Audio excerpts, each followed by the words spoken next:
দেখো, বলেছে একটি সংখ্যার একক x এবং দশক y, যদি তাই হয় তাহলে সংখ্যাটি কত? তো এটা খুবই সহজে আমরা বার করতে পারি। আমরা কি করব? এর জন্য প্রথমে কিন্তু একক দশক লিখে নেব। একক দশক তোমরা প্রত্যেকেই জানো কোন দিক থেকে লেখা শুরু করতে হয়? ডান দিক থেকে লেখা শুরু করতে হয়। একক লিখলাম, দশক লিখলাম এবং যদি আরো কিছু থাকতো সেগুলো আরো এপাশে পরপর লিখে যেতাম। যাই হোক, এখন দেখো, এখন যদি তোমাদেরকে একটা সিম্পল সংখ্যা দিয়ে বোঝাই, দেখো একক যদি মনে করো 2 হয়, দশক যদি 3 হয়, সংখ্যা কিন্তু খুব সহজেই পেয়ে যায়।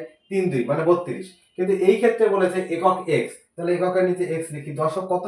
y। তাহলে কি এই ক্ষেত্রে 32 এর মতো আমরা yx লিখতে পারবো?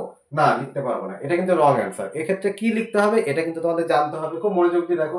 আমরা মনে রাখবে যখনই চলরাশির কথা আসে, যখন অজানা রাশির কথা আসে, তখন কিন্তু আমরা সংখ্যা লিখবো স্থানীয় মানে বিস্তার করে।